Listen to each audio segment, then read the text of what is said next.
ত্যাগ, রবীন্দ্রনাথ ঠাকুর। প্রথম পরিচ্ছেদ। ফাল্গুনের প্রথম পূর্ণিমায় আম্রমুকুলের গন্ধ লইয়া নব বসন্তের বাতাস বহিতেছে।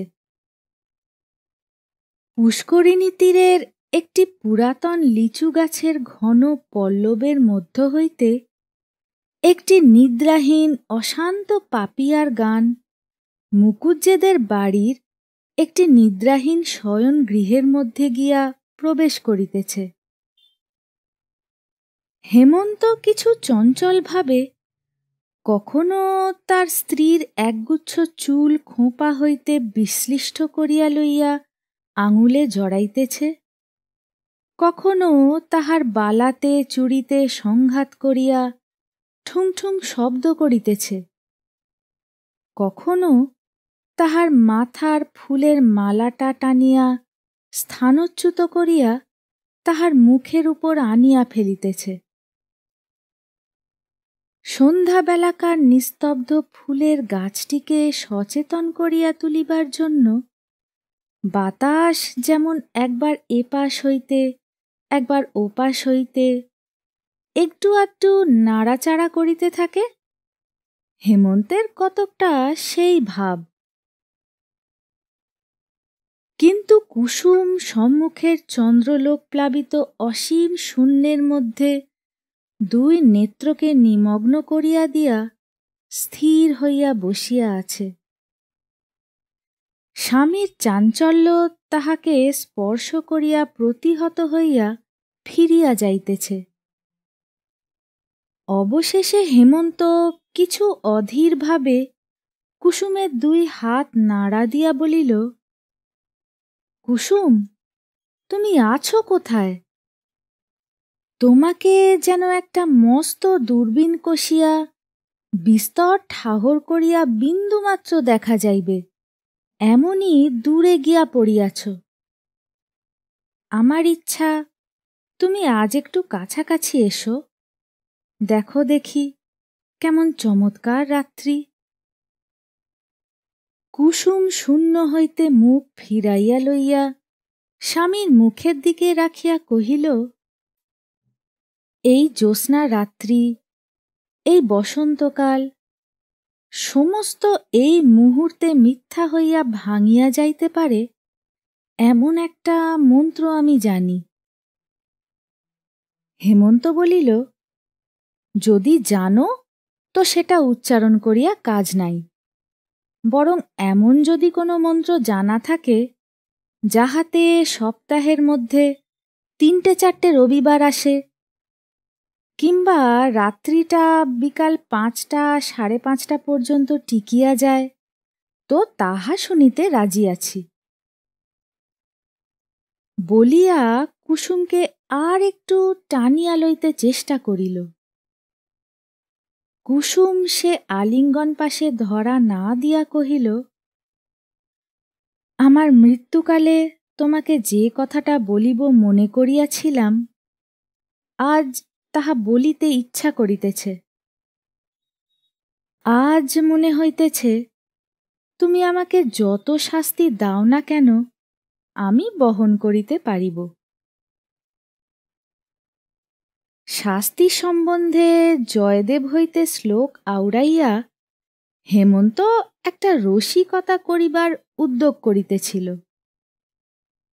এমন সময় শোনা গেল একটা ক্রুদ্ধ চটি জুতার চটাচট শব্দ নিকটবর্তী হইতেছে। হেমন্তের পিতা হরিহর মুকুজ্জের পরিচিত পদশব্দ। হেমন্ত শশব্যস্ত হইয়া উঠিল। হরিহর দ্বারের নিকট আসিয়া ক্রুদ্ধ গর্জনে কহিল, হেমন্ত, বউকে এখনই বাড়ি হইতে দূর করিয়া দাও। হেমন্ত স্ত্রীর মুখের দিকে চাহিল। স্ত্রী কিছুই বিস্ময় প্রকাশ করিল না, কেবল দুই হাতের মধ্যে কাতরে মুখ লুকাইয়া আপনার সমস্ত বল এবং ইচ্ছা দিয়া আপনাকে যেন লুপ্ত করিয়া দিতে চেষ্টা করিল। দক্ষিণে বাতাসে পাপিয়ার স্বর ঘরে প্রবেশ করিতে লাগিল। কাহারও কানে গেল না। পৃথিবী এমন অসীম সুন্দর, অথচ এত সহজেই সমস্ত বিকল হইয়া যায়। দ্বিতীয় পরিচ্ছেদ। হেমন্ত বাহির হইতে ফিরিয়া আসিয়া স্ত্রীকে জিজ্ঞাসা করিল, সত্য কি? স্ত্রী কহিল, সত্য। এতদিন বলো নাই কেন? অনেকবার বলিতে চেষ্টা করিয়াছি, বলিতে পারি নাই। আমি বড় পাপিষ্ঠা। তবে আজ সমস্ত খুলিয়া বলো। কুসুম গম্ভীর দৃঢ় স্বরে সমস্ত বলিয়া গেল, যেন অটল চরণে ধীর গতিতে আগুনের মধ্যে দিয়া চলিয়া গেল। কতখানি দগ্ধ হইতেছিল কেহ বুঝিতে পারিল না। সমস্ত শুনিয়া হেমন্ত উঠিয়া গেল। কুসুম বুঝিল, যে স্বামী চলিয়া গেল সে স্বামীকে আর ফিরিয়া পাইবে না। কিছু আশ্চর্য মনে হইল না। এ ঘটনাও যেন অন্যান্য দৈনিক ঘটনার মতো অত্যন্ত সহজভাবে উপস্থিত হইল। মনের মধ্যে এমন একটা শুষ্ক অসারতার সঞ্চার হইয়াছে। কেবল পৃথিবীকে এবং ভালোবাসাকে আগা গোড়া মিথ্যা এবং শূন্য বলিয়া মনে হইল। এমনকি হেমন্তের সমস্ত অতীত ভালোবাসার কথা স্মরণ করিয়া অত্যন্ত নীরস, কঠিন, নিরানন্দ হাসি একটা খরধার নিষ্ঠুর ছুরির মতো তাহার মনের এক ধার হইতে আর এক ধার পর্যন্ত একটি দাগ রাখিয়া দিয়া গেল। বোধ করি সে ভাবিল, যে ভালোবাসাকে এতখানি বলিয়া মনে হয়, এত আদর, এত গাঢ়তা, যাহার তিলমাত্র বিচ্ছেদ এমন মর্মান্তিক, যাহার মুহূর্তমাত্র মিলন এমন নিবিড়ানন্দময়, যাহাকে অসীম অনন্ত বলিয়া মনে হয়, জন্ম জন্মান্তরেও যাহার অবসান কল্পনা করা যায় না, সেই ভালোবাসা এইটুকুর উপর নির্ভর। সমাজ যেমনি একটু আঘাত করিল, অমনি অসীম ভালোবাসা চূর্ণ হইয়া এক মুষ্টি ধূলি হইয়া গেল। হেমন্ত কম্পিত স্বরে এই কিছু পূর্বে কানের কাছে বলিতেছিল, চমৎকার রাত্রি। সে রাত্রি তো এখনো শেষ হয় নাই। এখনো সেই পাপিয়া ডাকিতেছে। দক্ষিণের বাতাস মশারি কাঁপাইয়া যাইতেছে এবং জ্যোৎস্না সুখশ্রান্ত সুপ্ত সুন্দরীর মতো বাতায়নবর্তী পালঙ্কের এক প্রান্ত নীলীন হইয়া পড়িয়া আছে। সমস্তই মিথ্যা। ভালোবাসা আমার অপেক্ষাও মিথ্যাবাদিনী, মিথ্যাচারিণী। তৃতীয় পরিচ্ছেদ। পরদিন প্রভাতেই অনিদ্রা শুষ্ক হেমন্ত পাগলের মতো হইয়া পেয়ারী শঙ্কর ঘোষালের বাড়িতে গিয়া উপস্থিত হইল। পেয়ারী শঙ্কর জিজ্ঞাসা করিল, কি হে বাপু, কি খবর? হেমন্ত মস্ত একটা আগুনের মতো যেন দাউ দাউ করিয়া জ্বলিতে জ্বলিতে কাঁপিতে কাঁপিতে বলিল, তুমি আমাদের জাতি নষ্ট করিয়াছ, সর্বনাশ করিয়াছ। তোমাকে ইহার শাস্তি ভোগ করিতে হইবে। বলিতে বলিতে তাহার কণ্ঠ রুদ্ধ হইয়া আসিল। পেয়ারী শঙ্কর ঈষৎ হাসিয়া কহিল, আর তোমরা আমার জাতি রক্ষা করিয়াছ। আমার সমাজ রক্ষা করিয়াছ, আমার পিঠে হাত বুলাইয়া দিয়াছ। আমার প্রতি তোমাদের বড় যত্ন, বড় ভালোবাসা।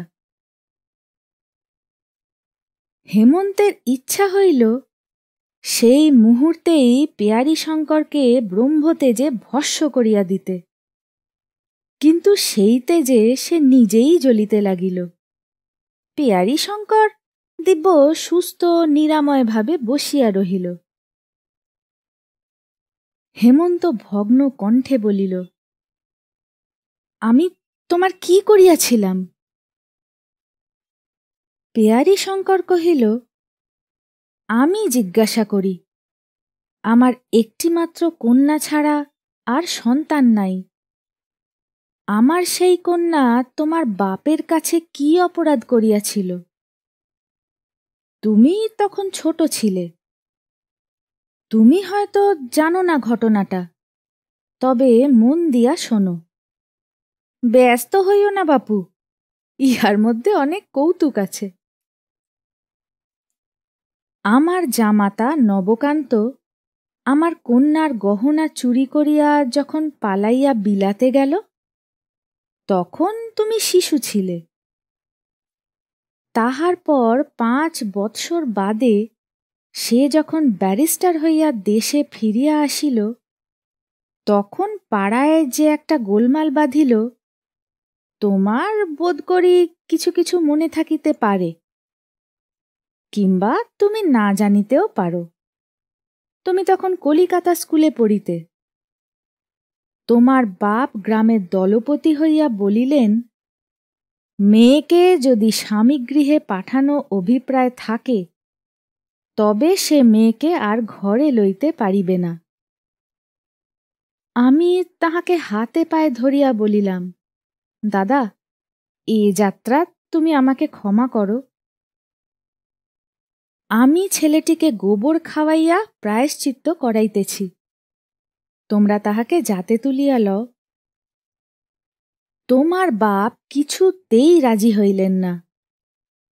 আমিও আমার একমাত্র মেয়েকে ত্যাগ করিতে পারিলাম না। জাত ছাড়িয়া, দেশ ছাড়িয়া কলিকাতায় আসিয়া ঘর করিলাম। এখানে আসিয়াও আপদ মিটিল না। আমার ভ্রাতুষ্পুত্রের যখন বিবাহের সমস্ত আয়োজন করিয়াছি, তোমার বাপ কন্যাকর্তাদের উত্তেজিত করিয়া সে বিবাহ ভাঙিয়া দিলেন। আমি প্রতিজ্ঞা করিলাম, যদি ইহার প্রতিশোধ না লই, তবে আমি ব্রাহ্মণের ছেলে নহি। এইবার কতকটা বুঝিতে পারিয়াছ? কিন্তু আরেকটু সবুর করো, সমস্ত ঘটনাটি শুনিলে খুশি হইবে। ইহার মধ্যে একটু রস আছে। তুমি যখন কলেজে পড়িতে, তোমার বাসার পাশেই বিপ্রদাস চাটুর্যের বাড়ি ছিল। বেচারা এখন মারা গিয়াছে। চাটুর্যে মহাশয়ের বাড়িতে কুসুম নামে একটি শৈশব বিধবা অনাথা কায়স্থ কন্যা আশ্রিতভাবে থাকিত। মেয়েটি বড় সুন্দরী। বুড়ো ব্রাহ্মণ কলেজের ছেলেদের দৃষ্টিপথ হইতে তাহাকে সংবরণ করিয়া রাখিবার জন্য কিছু দুশ্চিন্তাগ্রস্ত হইয়া পড়িয়াছিল। কিন্তু বুড়ো মানুষকে ফাঁকি দেওয়া একটি মেয়ের পক্ষে কিছুই শক্ত নহে। মেয়েটি প্রায় কাপড় শুকাইতে দিতে ছাতে উঠিত, এবং তোমারও বোধ করি ছাতে না উঠিলে পড়া মুখস্থ হইত না। পরস্পরের ছাত হইতে তোমাদের কোনরূপ কথাবার্তা হইত কিনা সে তোমরাই জানো। কিন্তু মেয়েটির ভাবগতিক দেখিয়া বুড়ার মনেও সন্দেহ হইল, কারণ কাজে কর্মে তাহার ক্রমিক ভুল হইতে দেখা গেল, এবং তপস্বিনী গৌরীর মতো দিন দিন সে আহার নিদ্রা ত্যাগ করিতে লাগিল। এক একদিন সন্ধ্যাবেলায় সে বুড়ার সম্মুখেই অকারণে অশ্রু সংবরণ করিতে পারিত না। অবশেষে বুড়া আবিষ্কার করিল, ছাতে তোমাদের মধ্যে সময়ে অসময়ে নীরব দেখা সাক্ষাৎ চলিয়া থাকে। এমনকি কলেজ কামাই করিয়াও মধ্যাহ্নে চিলের ঘরের ছায়ায় ছাতের কোণে তুমি বই হাতে করিয়া বসিয়া থাকিতে। নির্জন অধ্যয়নে সহসা তোমার এত উৎসাহ জন্মিয়াছিল। বিপ্রদাস যখন আমার কাছে পরামর্শ জানিতে আসিল, আমি কহিলাম, খুড়ো, তুমি তো অনেক দিন হইতে কাশী যাইবার মানস করিয়াছ। মেয়েটিকে আমার কাছে রাখিয়া তীর্থবাস করিতে যাও, আমি তাহার ভার লইতেছি। বিপ্রদাস তীর্থে গেল। আমি মেয়েটিকে শ্রীপতি চাটুর্যের বাসায় রাখিয়া তাহাকেই মেয়ের বাপ বলিয়া চালাইলাম। তাহার পর যাহা হইল তোমার জানা আছে। তোমার কাছে আগাগোড়া সব কথা খোলসা করিয়া বলিয়া বড় আনন্দ লাভ করিলাম। এ যেন একটি গল্পের মতো। ইচ্ছা আছে সমস্ত লিখিয়া একটি বই করিয়া ছাপাইব। আমার লেখা আসে না। আমার ভাইপোটা শুনিতেছি একটু আধটু লেখে, তাহাকে দিয়া লেখাইবার মানস আছে। কিন্তু তোমাতে তাহাতে মিলিয়া লিখিলে সবচেয়ে ভালো হয়, কারণ গল্পের উপসংহারটি আমার ভালো করিয়া জানা নাই। হেমন্ত পেয়ারীশঙ্করের এই শেষ কথাগুলিতে বড় একটা কান না দিয়া কহিল, কুসুম এই বিবাহে কোনো আপত্তি করে নাই? পেয়ারীশঙ্কর কহিল, আপত্তি ছিল কিনা বোঝা ভারী শক্ত। জানো তো বাপু, মেয়ে মানুষের মন, যখন না বলে তখন হ্যাঁ বুঝিতে হয়। প্রথমে তো দিন কতক নূতন বাড়িতে আসিয়া তোমাকে না দেখিতে পাইয়া কেমন পাগলের মতো হইয়া গেল। তুমিও দেখিলাম কোথা হইতে সন্ধান পাইয়াছ। প্রায়ই বই হাতে করিয়া কলেজে যাত্রা করিয়া তোমার পথ ভুল হইত,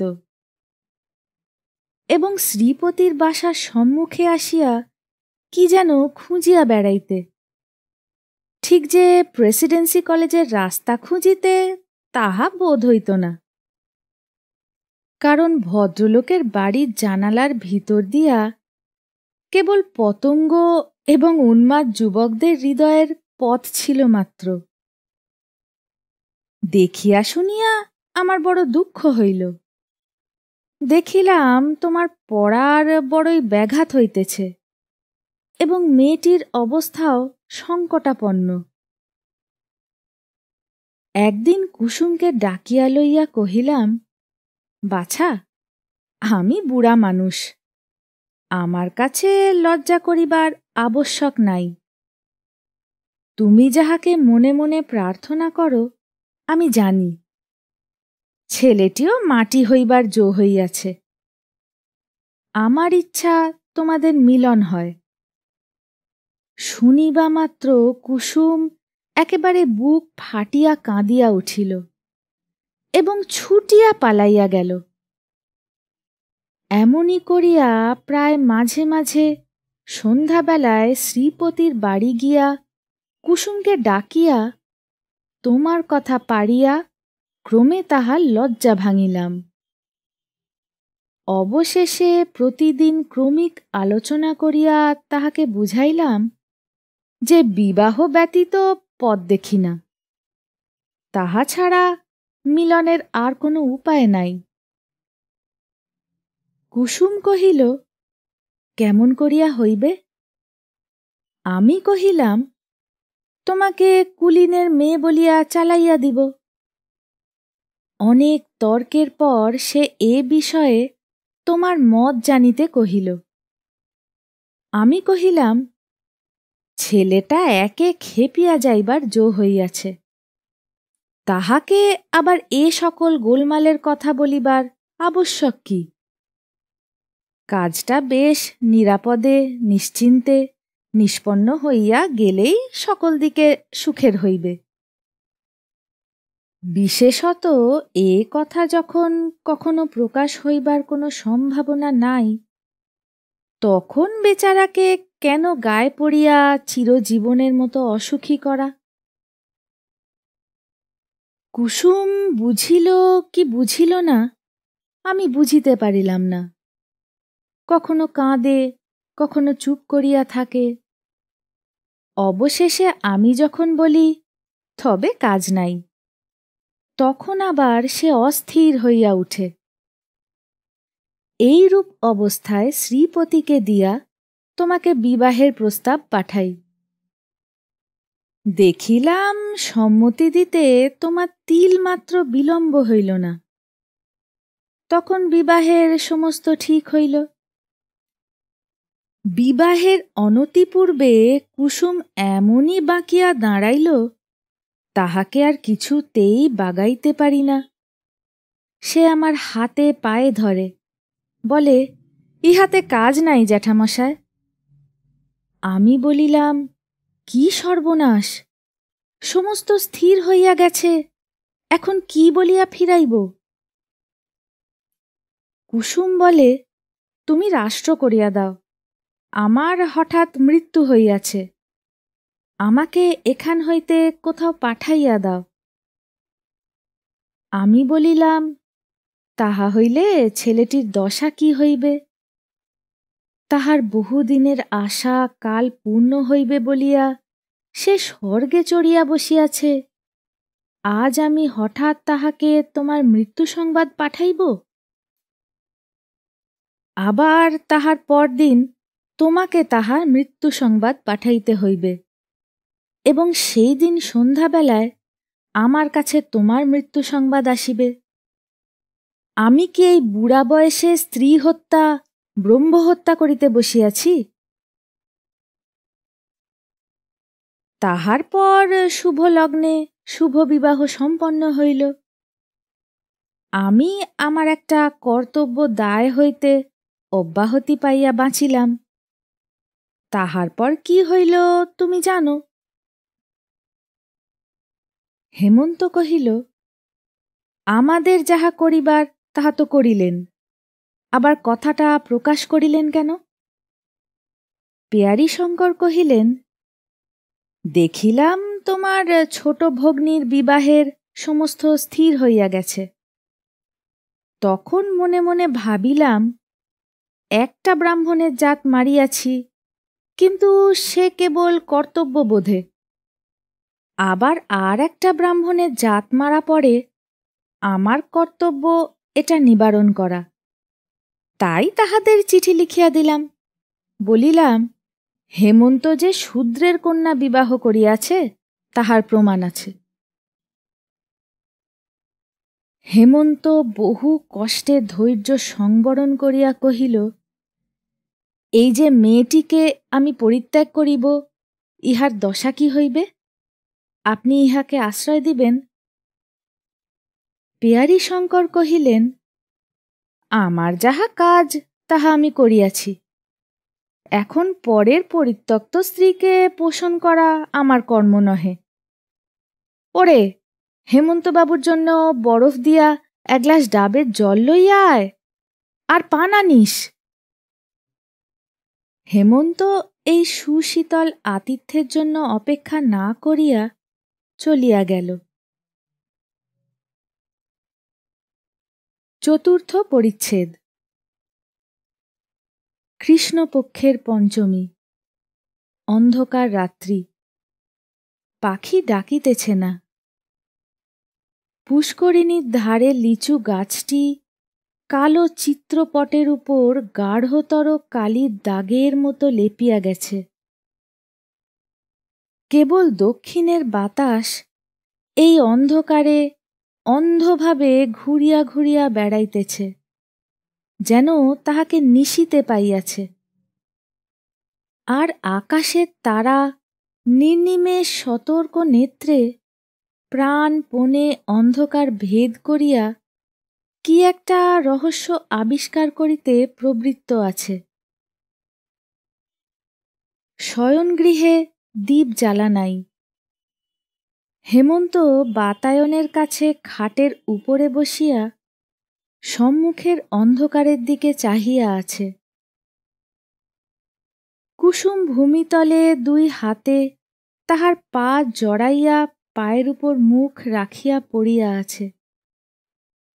সময় যেন স্তম্ভিত সমুদ্রের মতো স্থির হইয়া আছে, যেন অনন্ত নিশীথিনীর উপর অদৃষ্ট চিত্রকর এই একটি চিরস্থায়ী ছবি আঁকিয়া রাখিয়াছে। চারিদিকে প্রলয়, মাঝখানে একটি বিচারক এবং তাহার পায়ের কাছে একটি অপরাধিনী। আবার চটি জুতার শব্দ হইল। হরিহর মুকুজ্জে দ্বারের কাছে আসিয়া বলিলেন, অনেকক্ষণ হইয়া গিয়াছে, আর সময় দিতে পারি না, মেয়েটিকে ঘর হইতে দূর করিয়া দাও। কুসুম এই স্বর শুনিবা মাত্র একবার মুহূর্তের মতো চিরজীবনের স্বাদ মিটাইয়া হেমন্তের দুই পা দ্বিগুণতর আবেগে চাপিয়া ধরিল। চরণ চুম্বন করিয়া পায়ের ধুলা মাথায় লইয়া পা ছাড়িয়া দিল। হেমন্ত উঠিয়া গিয়া পিতাকে বলিল, আমি স্ত্রীকে ত্যাগ করিব না। হরিহর গর্জিয়া উঠিয়া কহিল, জাত খোয়াইবি? হেমন্ত কহিল, আমি জাত মানি না। তবে তুই শুদ্ধ দূর হইয়া যা।